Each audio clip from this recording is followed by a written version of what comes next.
Estimadas y estimados estudiantes, mi nombre es María Columba Santa Cruz Rodríguez y voy a estar con ustedes en una sesión más de la asignatura Formación Cívica y Ética de primer grado. El propósito de esta sesión, titulada El que con derechos anda, a vivir aprende, es identificar acciones que promuevan el trato digno y respetuoso a otras personas. Conocer nuestros derechos nos da la oportunidad de ejercerlos, respetarlos y exigir su garantía al Estado. Por ejemplo, cuando una persona es violentada física o psicológicamente, se atenta contra su dignidad. El Estado debe de impartir justicia con base en la ley para salvaguardar su integridad. ¿Se dan cuenta de lo importante que es conocer este tema? Para trabajarlo, dividiremos la sesión en dos momentos. En el primero, vamos a reflexionar acerca de la importancia de reconocer y ejercer los derechos humanos de niñas, niños y adolescentes. En un segundo, planearán una campaña de promoción para un trato digno y respetuoso a las personas. ¿Les agrada la idea? Les sugiero que tengan a la mano materiales que utilizan de forma habitual para tomar notas, como cuaderno, lápiz y bolígrafo. También es conveniente que tengan cerca su libro de texto.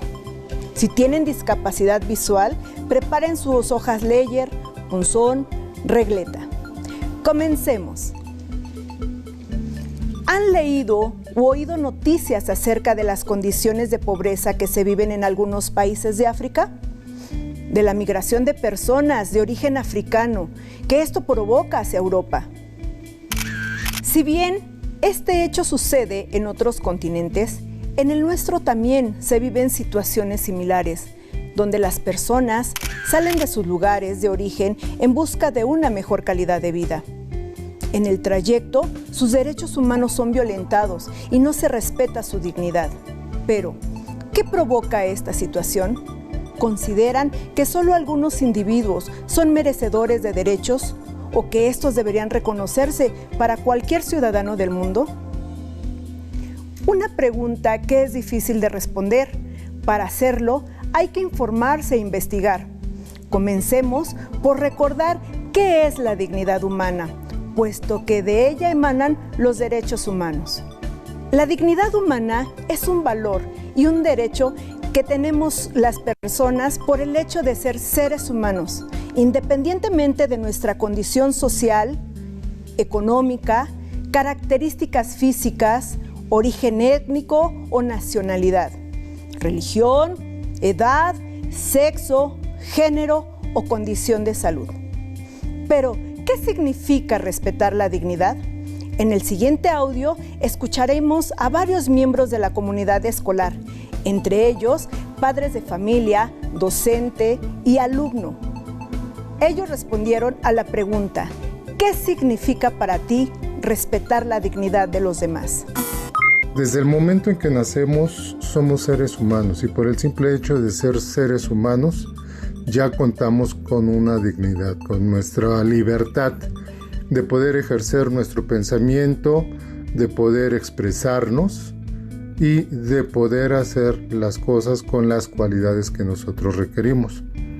Esa sería la forma de reconocer que somos dignos, ¿no? Que tenemos la posibilidad de expresarnos. Es importante recordar que muchas veces dejamos de lado la dignidad de muchas personas o en ocasiones la pisoteamos. Y eso es algo que debemos de evitar, ya que nuestra condición de seres humanos nos remite a ser libres, pero respetando también la libertad de los demás. Cuando aceptamos el rol que nos corresponde en una familia nuclear, en donde hay un núcleo que es el padre, la madre, los hijos, y todos saben quiénes son, qué se espera de él y hacia dónde va. Podemos analizar la dignidad como el respeto a la opinión. La dignidad es lo que nos hace tener el cariño el valor, el respeto hacia uno mismo. Esto se puede ver afectado por la actitud de las demás personas hacia ti. Eso no te va a importar y vas a tener la dignidad bastante bien, porque por mucho que sientas que está mal, en verdad para ti está bien porque no te quejas. Tenemos que conducirnos con una actitud siempre amable en cualquier situación, y conforme a eso pues respetar, no importa qué clase social tengan o qué situación económica haya. Igual si somos una persona de otro país, siempre tenemos que tener ese respeto mutuo y ser amables y corteses. Igual cuando también tenemos personas de mayor edad, tratar de escucharlas en todo momento para que nosotros podamos tener ese valor de ser un poco con dignidad, con honestidad. Cuando mi responsabilidad de las cosas que llevo a cabo, mi toma de decisiones, mis palabras, mis acciones, las lleve con seriedad, las respete y hagan que se respeten, y que los demás de alguna manera no busquen humillar o denigrar mi persona, mi trabajo, lo que a mí en mi entorno tengo. Yo digo que esa es la forma en cómo me puedo identificar como una persona digna. Considero que primero tenemos que realizar un análisis de tu persona y aceptar que somos merecedores de respeto. Tal vez ustedes coincidieron con algunos de los entrevistados, o quizá no. Recuerden que tenemos derecho a expresarnos libremente y a pensar de forma distinta unos de otros. Ahora es momento para que ustedes también reflexionen en torno a la dignidad humana. Háganlo con base en las siguientes preguntas. ¿Qué significa para ustedes respetar la dignidad de los demás? ¿En algún momento de su vida han considerado que no respetaron su dignidad humana? ¿Qué sucedió? ¿Por qué la dignidad humana es un derecho? ¿Qué significa para ustedes ser sujetos de derecho? Las respuestas a tales cuestionamientos tampoco son sencillas y nos llevan a continuar informándonos acerca del tema. Primero, veamos qué son los derechos humanos. Los derechos humanos son facultades o prerrogativas que debe tener toda persona para vivir con dignidad y decoro. Son una serie de valores que regulan la vida de los seres humanos y la relación con los otros. La Comisión Nacional de los Derechos Humanos, CNDH, explica que la aplicación de los derechos se rige por los principios de universalidad. Todas las personas son titulares de todos los derechos humanos. Progresividad. Constituye la obligación del Estado de asegurar el progreso en el desarrollo constructivo de los derechos humanos. Interdependencia. Cada uno de los derechos humanos se encuentran ligados unos con otros, de tal manera que el reconocimiento de uno de ellos, así como su ejercicio, implica necesariamente que se respeten y protejan los derechos vinculados. Indivisibilidad. Implica que los derechos humanos no pueden ser fragmentados, sea cual fuere su naturaleza. En la sociedad, quien reconoce los derechos de las personas, los regula y protege es el Estado, por medio de las leyes. Por eso los derechos humanos están reconocidos y protegidos tanto en tratados y declaraciones internacionales como en las regulaciones internas de los países. De esa forma, cuando una persona de cualquier edad y condición vive dentro de un Estado o nación, se reconoce como sujeto de derecho, lo que significa que a cualquier ciudadano o individuo pueden imputársele derechos y obligaciones a través de la ley. Así que todos ustedes, sus padres y madres, sus conocidos y yo, somos sujetos de derecho, porque estamos protegidos por leyes e instituciones a nivel mundial, nacional y local. En México, los derechos humanos son reconocidos por la Constitución Política de los Estados Unidos Mexicanos, la ley suprema de la que emanan todas las leyes que rigen la convivencia de nuestra sociedad. Es la Constitución en su título primero, la que establece que el Estado tiene la obligación de promover, respetar, proteger y garantizar los derechos humanos. Según la Universidad de Cambridge, nuestra Constitución está dentro de las 10 mejores del mundo en cuanto al cuidado de los derechos humanos, pues analiza un conjunto de 117 derechos diferentes. ¿Sabían que el Estado mexicano fundó en 1992 la Comisión Nacional de los Derechos Humanos para proteger los derechos de los mexicanos y velar por ellos? A nivel internacional, es el Alto Comisionado para los Derechos Humanos, el organismo de la Organización de las Naciones Unidas, que trabaja en favor de los derechos humanos y vela por ellos. Conocer nuestros derechos no significa que podamos hacernos justicia por propia mano. Por ejemplo, si un estudiante está en la escuela y uno de sus compañeros sustrae alguna pertenencia de la mochila y él se da cuenta, no va al encuentro del compañero, lo insulta o golpea hasta que se la entregue. Ese acto está fuera de las normas establecidas. Lo que el estudiante debe hacer es acudir con su maestra o maestro o comentar el incidente para que investiguen y se pueda recuperar el objeto robado.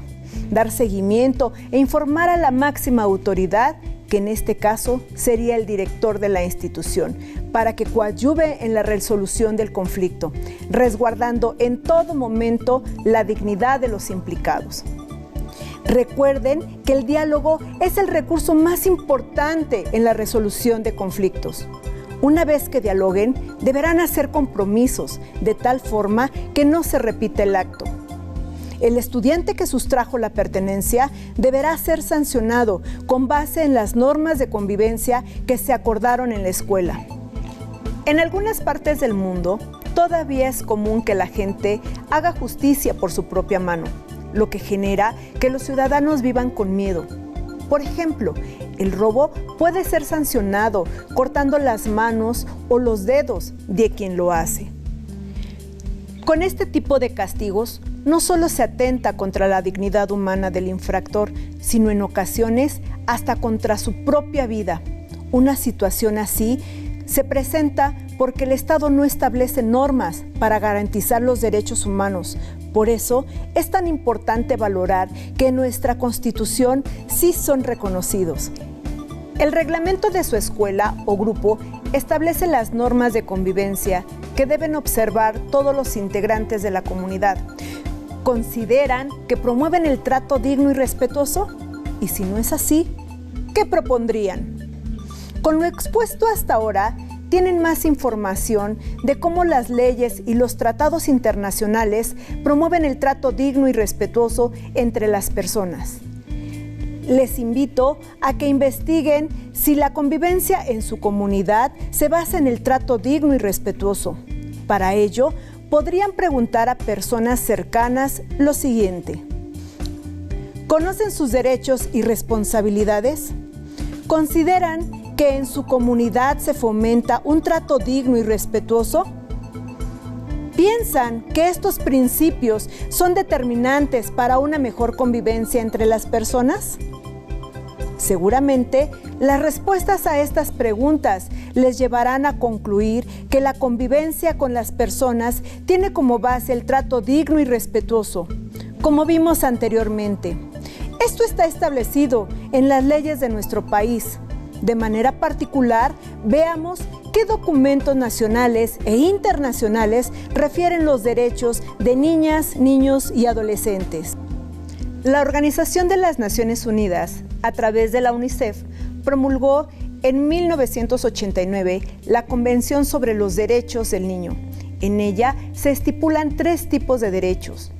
Número 1, aquellos que brindan protección como persona menor de edad. Los infantes tienen derecho a que el Estado los proteja contra la explotación, ya sea sexual o laboral, el maltrato, la discriminación y el abandono. Número 2. Aquellos que brindan provisión, pues los menores de edad merecen recibir lo necesario para su desarrollo, como alimento, educación, protección de la salud física, sexual, emocional, descanso, identidad y acceso a la justicia. Número 3. Aquellos que reconocen su derecho a la participación por ser parte de la sociedad, es decir, que pueden intervenir en ella mediante la libertad de pensamientos, creencia y decisión, expresión o acceso a la cultura. Es importante aclarar que aunque ustedes ya son adolescentes, mantienen los derechos promulgados en dicha convención. Por otro lado, en 2014 se aprobó la Ley General de los Derechos de Niñas, Niños y Adolescentes en nuestro país. En ella se reconoce a niñas, niños y adolescentes como titulares de derecho y por eso pueden opinar, organizarse, participar y recibir información. La ley también establece que los responsables de garantizar los derechos de los infantes son el Estado, las comunidades y las familias. Asimismo, dicha ley refiere los cuidados especiales a los que tienen derecho niñas, niños y adolescentes con discapacidad. ¿Sabían que, para vigilar el cumplimiento de esta ley, el Estado creó en 2015 el Sistema Nacional de Protección Integral de los Derechos de Niñas, Niños y Adolescentes? Este sistema se encarga de diseñar normas, políticas y servicios para promover los derechos de la infancia y adolescencia. Acompáñame a saber un poco más acerca de esta ley. Escuchen con atención lo que se expone en el siguiente video. Analicen cómo este documento promueve una vida digna para los adolescentes. ¿Y cómo vas con la tarea de las propuestas para que los adolescentes vivamos mejor? Pues más o menos, aún sigo buscando información. ¿Tú cómo vas? Pues yo la voy a hacer sobre la Ley General de los Derechos de las Niñas, Niños y Adolescentes. En general, el reconocimiento de niños, niñas y adolescentes como titulares de derechos se da en los términos que establecen los artículos 1 y 4 de la Constitución Política de los Estados Unidos Mexicanos. ¿De qué manera se recuperan los valores establecidos en la Constitución Política de nuestro país para protegerte a ti y a quienes son menores de edad? La Ley General de los Derechos de Niñas, Niños y Adolescentes se expidió el 4 de diciembre de 2014 y sus disposiciones son de orden público, interés social y de observancia general en toda la República Mexicana. Entre los objetivos plasmados en su primer artículo está el reconocer a niñas, niños y adolescentes como titulares de derechos. Tiene también por objeto garantizar a niñas, niños y adolescentes la tutela y el respeto de los derechos fundamentales reconocidos en la Constitución. Por otra parte, la ley que estamos revisando creó un Sistema Nacional de Protección Integral de los Derechos de Niñas, Niños y Adolescentes, cuya función es articular acciones institucionales que respondan a los propósitos establecidos en ella. En dicho sistema se detallan las instancias que lo constituyen, sus responsabilidades y cada uno de los procedimientos para su funcionamiento.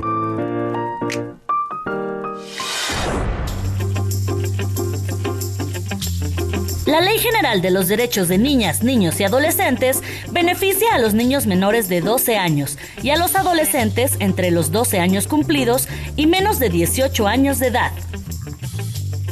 El artículo 10 de esta ley señala que a fin de proteger el ejercicio igualitario de los derechos de niñas, niños y adolescentes, se tomarán en cuenta sus condiciones particulares en los diferentes grupos de población a que pertenecen. En esta línea, las autoridades competentes deben adoptar medidas de protección especial de los derechos de niñas, niños y adolescentes en situación de vulnerabilidad, ya sea por circunstancias socioeconómicas, psicológicas, de género o cualquier otro aspecto que restrinja o limite el ejercicio de sus derechos. Por otra parte, en el artículo 63 se señala que niñas, niños y adolescentes tienen derecho a disfrutar libremente de su lengua, cultura, usos, costumbres, prácticas culturales, religión y todos los elementos que constituyan su identidad cultural. Para ello, las autoridades tienen la obligación de establecer las políticas que garanticen la promoción, difusión y protección de la diversidad de sus expresiones culturales, entre otros aspectos.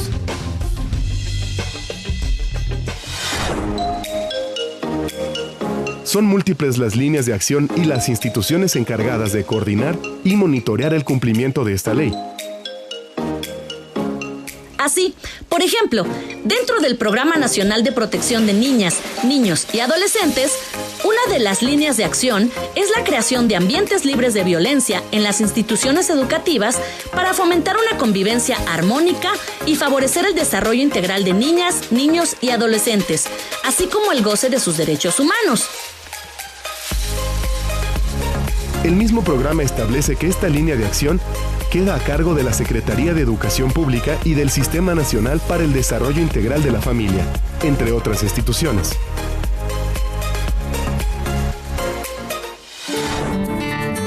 ¡Wow! Suena muy interesante. Entonces creo que yo también la haré acerca de la Ley General de los Derechos de Niñas, Niños y Adolescentes. Sí, de hecho es muy interesante e importante conocerla. Yo ya la leí completa. Pues mira, aquí en esta página que dice más o menos de qué y trae mucha información de esto. Para ti, ¿cuáles son las acciones más importantes del Sistema Nacional de Protección Integral de los Derechos de Niñas, Niños y Adolescentes para que esta ley se cumpla en tu entidad? ¿Qué les pareció el video? Los invito a leer esta ley, así como lo hicieron los adolescentes que investigaron sobre el tema. Con esta información, los invito a elaborar un mapa mental acerca de los derechos fundamentales de niñas, niños y adolescentes. Es importante nombrar algunos de los más importantes. Sean creativos para exponer sus ideas. Les mostraré el que elaboró uno de mis alumnos. En él incluyó los siguientes derechos. Número 1. Derecho a recibir una educación que fomente la solidaridad, la amistad y la justicia para todo el mundo. Número 2. Derecho a la igualdad, sin distinción de raza, religión o nacionalidad. Número 3. Derecho a la educación y atenciones especiales para niños física o mentalmente disminuidos. Número 4. Derecho a una protección especial para que puedan crecer física, mental y socialmente sanos y libres. Número 5. Derecho a comprensión y amor por parte de las familias y la sociedad. Número 6. Derecho a tener un nombre y una nacionalidad. Número 7. Derecho a ser protegido contra el abandono y la explotación en el trabajo. Número 8. Derecho a una alimentación, vivienda y atención médica adecuadas. Número 9. Derecho a atención y ayuda preferentes en caso de peligro. Y número 10. Derecho a una educación gratuita, derecho a divertirse y a jugar. Hasta ahora se han expuesto las razones por las cuales ustedes pueden ejercer los derechos humanos, pero ¿han pensado que ustedes también deben respetar los derechos de los demás? Aunque no hay una única forma de hacerlo. Algunas actitudes que nos permiten respetar la dignidad de los demás son: aceptar la diferencia. Las personas no tienen por qué pensar, sentir o hacer las cosas como uno. Mostrar empatía o ponerse en el lugar de otro para percibir cómo siente y así comprender sus sentimientos. Procurar la colaboración y participación o bien establecer una relación de doble vía, dar y recibir, reconocer nuestras necesidades y las de los demás. Lograr una comunicación asertiva, es decir, permitir la expresión libre del interlocutor y expresarse con claridad para mantener el diálogo. Promover la negociación y la mediación. Enfrentar los conflictos con respeto hacia los demás, privilegiando el diálogo antes que la violencia, verbal o física. Es decir, tratando de no hacer daño al otro. Escuchar y ser escuchado. Saber leer los diferentes lenguajes, el corporal, el gestual y el verbal, para enterarnos de las necesidades emocionales del otro. El tema de hoy es básico para nuestra formación como personas y ciudadanos. Los invito a informarse más sobre él. Consulten las páginas web de Comisión Nacional de los Derechos Humanos, Fondo de las Naciones Unidas para la Infancia, el Alto Comisionado de las Naciones Unidas para los Derechos, Enriquecedora la sesión, ¿no creen? Hablamos de la dignidad, los derechos humanos y de cómo ustedes pueden procurar un trato digno y respetuoso a través de sus actitudes. Ahora pueden responder la pregunta inicial y explicar por qué todos los seres humanos, independientemente de cualquier condición, son merecedores de derechos que emanan de la dignidad. Les propongo diseñar una campaña de promoción del trato digno y respetuoso a las personas en su comunidad. Piensen en los pasos para implementarla. Objetivo de la campaña, personas a las que se dirige, información que se va a compartir. Piensen en alguna frase o lema que identifique la campaña. Medios de difusión que utilizarán como cartas, carteles, videos, trípticos. Les recomiendo utilizar materiales reciclados. No olviden incluir la información que obtuvieron de las 3 preguntas que hicieron para saber si en su comunidad la convivencia se basa en el trato digno y respetuoso. Fue un gusto estar con ustedes para comprender más nuestra condición de seres dignos y merecedores de respeto. Hasta pronto. Si tienes dudas o necesitas ayuda, llama al Centro de Apoyo Pedagógico a Distancia. El número de teléfono para secundaria es el 55 36 01 71 23.